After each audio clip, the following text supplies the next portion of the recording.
And I think this is a good time this show to bring in our friend Ian Brodie. Ian is currently the head of the Conservative Leadership Election Organizing Committee, which is the body that runs the Conservative leadership race. In the past, he was a former chief of staff to Prime Minister Stephen Harper. He served as the strategic advisor to the Inter-American Development Bank and was a professor of political science over at the University of Calgary. So, Ian, thank you so much for joining the program. Great to see you, Candace. And so I noticed on social media over on Twitter last week, you sent out a tweet basically just saying that you were in the Conservative offices last week. Well, here, I'll read it. I was in the Conservative Party offices, headquarter office last week, including for the membership deadline in the race. I do not see a scenario in which the race could be delayed. Candidates have signed up many new members, and party staff are doing extraordinary work to produce a voters list. I expect we will meet the deadline set out in the Conservative leadership rules. So what do you make of some of the criticism that is being directed towards your party that you just simply cannot handle the number of new memberships that you've received?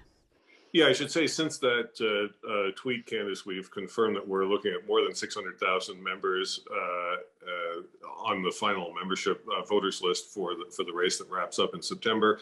So I think you mentioned last week, all of those people to vote in that race have to be signed up as members by June 3rd. So I was in the party office until the closing of the memberships on June 3rd. Yes, it's a huge number. I mean, we started this leadership with around 180,000 members, I guess, at the beginning of the year. And so just an enormous growth of membership signups, which is, let's just say it's good news. It's not just good news, it's historically good news. And I think everybody involved is proud to be involved in this historic piece. In the past, memberships for a leadership campaign or for a local nomination campaign have traditionally been signed up on little, paper slips, duplicate or triplicate slips with checks attached or whatever, and it took months and months and months to enter all those names and addresses into the computer to generate a voters list and to cash all of the checks. This time, for the first time in this leadership race, compared to previous leadership races, the party insisted that basically all of the members that signed up had to sign up through the party's website. That just cuts the processing time to put out a membership list, not in half, but by like 1/10 of the effort that we've had before. And then we can use, all the tools of big data to go through and find duplicates or people whose home addresses are not, quite rightly formatted for Canada Post ballot. So I think all these criticisms we had from people who were involved in previous leadership races, they're forgetting the huge advance in technology and the change of the rules that required effectively all of the memberships to be entered into our computer system as the race went along. So there's still work to be done. The party's membership staff and accounting staff, all the staff at head office are going through trying to clean up that list. As you know, lots of people live in rural areas in Canada. It can sometimes be, their mailing address and their home address are in different ridings. That matters for our race. So that all has to be done manually. But the idea that we're starting with, a shoebox the size of the Sky Dome full of 600,000 paper memberships, and I've got, thousands of people at head office, keep punching them all into the computer. That's a relic of kind of 10 or 15 years ago thinking. We've advanced since then. Well, I'm glad to hear that you have the technology to keep up with the demand that it seems like there's so much interest in the party right now. So do you have an estimate of how many members? You said 600 is a little low now. Some of the criticism may be that some of the memberships might end up getting thrown out, that they're not legitimate. What's your estimate for how many current members there are of the party? Well, we won't know for another couple of weeks. That's a tricky job of cleaning up the list. Although this is the third leadership race we've had in the last 6 years, so I have to say, party staff are getting very good at this. And of course, for each election, the party runs a couple of hundred local nomination races. They're smaller events, but it's the same problem of trying to clean up membership lists to vote at local nominations. I'm not too worried about fraud. In a big leadership race, there's always organizers out there who are signing people up faster than they can read the rules. What I'm mostly worried about is in a big effort like this, especially as you get down to the deadline, people signing up through multiple organizations just in order to make sure their name is on the membership list. We've seen that already in the staff review of the list. People who signed up 2 or 3 times just to make sure they had the right to vote. But I think that itself is also a good measure of intensity of interest here, right? There are people who really desperately want to make sure that their vote will count in this leadership race, and they're not going to leave it to chance. They're going to sign up 2 or 3 times. That makes our job a little trickier. But again, this is the sort of thing we've gone through before. I think what encourages me here is that if you think about the Conservative Party, 600 and upwards of 600,000 members, bigger than the city of Hamilton, bigger than the city of Halifax or Quebec City, bigger than Regina and Saskatoon combined. We have now almost twice as many members as there were voters for the Green Party in the last federal election campaign. I mean, this is a huge mobilization effort. And look, last week, Aaron Wary at CBC had a opinion piece out about how the Liberals aren't going to deal with rising prices until the fall. A pretty lackadaisical approach to, I think, what is the #1 economic issue in the country right now for Canadians. The NDP Liberal agreement ensures that this approach is going to go on for the next 3 years. At 8% inflation, that means we're all 25% poorer by the time this agreement comes to an end. And Conservatives, on the other hand, we've had 6 credible leadership candidates out talking to people in cities and towns across the country. They're hearing about this and other pressing issues on the ground. And I think that's what's driven really 400 and something thousand people to sign up new, in addition to the 180,000 we had at the beginning of this race. Well, absolutely. It's the Conservatives that are the only ones taking the issues in our economy and our country seriously. And I think that a lot of Canadians are waking up to that. Ian, I read a lot of the comments and feedback from True North viewers. A lot of them are new members to the Conservative Party, people who have never voted Conservative or never been part of the Conservative Party before. So I'm just wondering, to the viewers of this podcast or listeners of this podcast who are new to the Conservative Party, could you explain a little bit about how the leadership process works? Like, once you verify the list, what happens next? Yeah, so we'll have a preliminary list out to the candidates. Each of the 6 candidates will get a preliminary list in the next couple of weeks once we've done our cleanup of the list. After that, each of the campaigns will get 72 hours to submit corrections to the list. There may be people on the list they don't think are eligible to vote. That gets a bit technical. I can go into the details if you want. Or they may think there are people who should be on the list that, for whatever reason, have been missed. I mean, sometimes you get, Ian Q.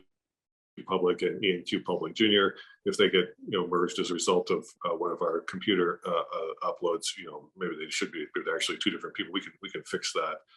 So it'll be 72 hours for them to come up with changes to the list. We then have about 72 hours to make those changes to the list. And at that point, the membership list the voters list is closed. Everyone who has signed up and is on that membership list will get a paper ballot in the mail. The party's constitution requires that we have a postal ballot sent out to people. So if you think about that, from Central Canada, I always say we've got members in Whale Cove, Nunavut, getting mail to Whale Cove, Nunavut, letting those members fill out the ballot and send it back. It takes a long time. Canada Post has some challenges these years to try to get, during COVID, to try to get mail out and back. So that's many weeks. Plus, you can't just print 600,000 outgoing ballots overnight and mail them all on the same day. It's going to take several weeks to get all those ballots out. The ballot is itself a little bit complicated because in our party we have a single ballot, but people have an opportunity to rank order their candidates. So they may want to cast a ballot for a particular candidate as their first choice. If the candidate gets dropped off a second round of balloting, they get a chance to have a second choice and a third choice in this case, down to 6 choices altogether.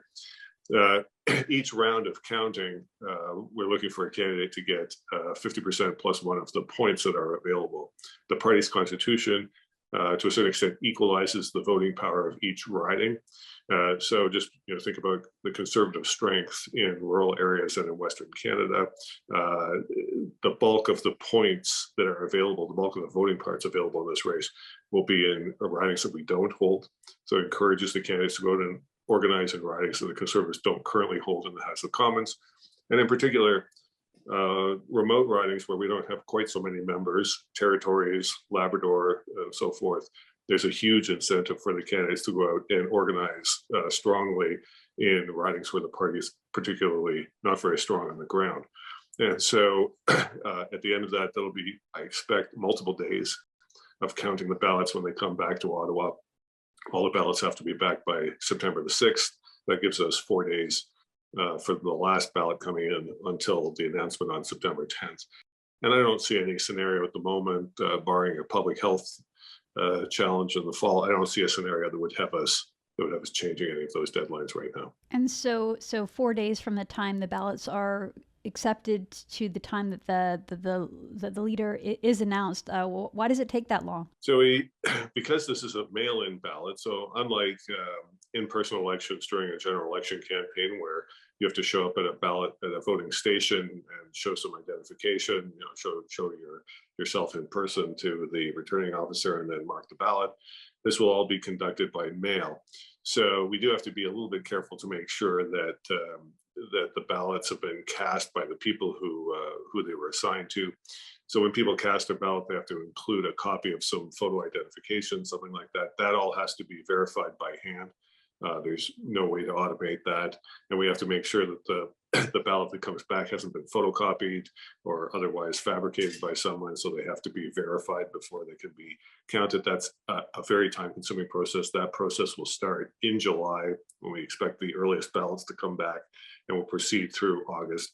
I don't expect we're going to get that many ballots at the very end on September the 6th, but it's possible that we could get a last minute surge. So there's a couple of days in there to go through that process of verifying that the ballot has been properly cast. And then I expect we'll take a few days to count ballots at the scale that we're talking about here. In the past, it's taken about a day to count, 150,000, 180,000 ballots in the last few races, to 200,000 ballots in the last few races. So if we scale up to 500, 600,000 ballots coming back, we're going to need a little bit more time, even with extra people and extra counting machines to help us with the counting. Excellent. And just one final, one other question about the process here. There has been some criticism, specifically from the Jean Charest camp, about the legitimacy of the race. I know that Tasha Keridan, who's a co-chair for Charest, said that the next leader will have no credibility if the race isn't transparent. What is your response to these kind of criticisms? Look, this is always a challenge in a very long race. People get antsy about the outcome, and I understand that, having been on the side. I've been on Tasha's side before, helping to run leadership races. These are long treks. That said, as I say, each campaign will get a 3-day period to take a look at the interim voters list and to make changes or suggest changes, corrections that they think need to be made. We'll then release the final list to everybody sometime in July. Every candidate will have an opportunity to have scrutineers, their own campaign observers, observing the verification process. In the last campaign, the verification was webcast live on a web television facility platform. I expect we're going to do the same this time, so you can see 24 hours a day what's going on. And then each campaign will have the opportunity to have somebody scrutineer or observe the counting process and to take a look at the calculation of the final result. That's, I think, as transparent as a federal election in Canada. I started out in this business as a scrutineer on races like this, so I think it's particularly important that we be as transparent about the mail process, the verification process, and the counting process as we possibly can. Absolutely. Well, this is a final question for you, Ian. What do you think? What do you make of the scenario in Canada now, where when Justin Trudeau ran for leader of the Liberal Party, he claimed that he had 150,000 members. I think he ended up getting about 80,000 people voting for him in that race. We see this huge surge in interest in the Conservative Party. As you mentioned, upwards of 400,000 new members for this party. What do you make of the enthusiasm? What do you think is going through Justin Trudeau and Jagmeet Singh's head right now? Do you think they should be nervous about this huge growth in interest in the Conservative Party? Yeah, I mean, look, in that leadership race, in the Liberal leadership race, when Mr. Trudeau won, as I recall, you could join the party by liking the party on Facebook. It didn't require much of an effort to join the Liberal Party. These are all people in our party who have signed up and paid a membership fee and been through the membership gathering process. So the people who signed up had to make a particular effort to sign up. We also make sure under federal law, if you're going to pay the membership fee, you have to pay it yourself. And so we don't have any more the phenomenon in Canada of people, some wealthy donor paying for 10,000 members to sign up. Each one of those people signed up themselves with their own credit card, or in some cases with a personal check. I mean, that is an extraordinary degree of the members that we have are people who really want to be members of the Conservative Party. They went through all of these hoops to get into the party in order to ensure that they had a say over who the next leader would be. I think this just as a party building exercise alone, an extraordinary amount of new energy in the party. The party is bigger than it has ever been, than any party in Canada has ever been before.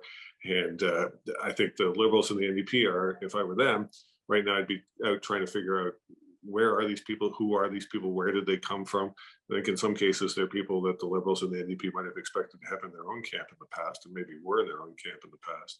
Then they've been attracted by virtue of, I think, the damage that the Liberal NDP agreement has done, and the pitch that our six leadership candidates are making out in the grassroots from coast to coast. I want you to comment though, because I saw a poll in, I think it was the Globe and Mail, that said that 60% of Canadians are okay with the agreement between the Liberals and the NDP. Do you think that's accurate, or do you think that there is this sort of underswell of people who are really not okay with this sort of informal, formal agreement of governance? Well, I think that 60% number was a snapshot, a poll at the time when it wasn't clear what the implications of that agreement were going to be. And insofar as it did head off the risk of an election in the next couple of years, maybe people are relieved. We've had several elections in the past couple of years. They're relieved not to be back to the polls again. I'm not sure that people were too excited about having the election we had in 2021 during the Omicron wave of the pandemic. So, I understand the 60% number. That doesn't mean that 60% of Canadians like the idea of 3 more years of rising food prices, gas prices, housing prices, that kind of lackadaisical approach to the economic growth and to the real economic pain that people are feeling from coast to coast as a result of all of these cost increases. So I like, if I were in the governing side, I have been in government myself, I'd be watching those polls with a big grain of salt, because all of the other indicators that touch Canadians in their day-to-day lives here are going negative. Okay, well, Dr. Ian Brodie, thank you so much for your insight. Thank you for clarifying the leadership process, and all the best with this entire thing. We're really looking forward to September 10th and learning who the new leader of the party will be. Good, great. Thanks, Ken. It's good to talk to you.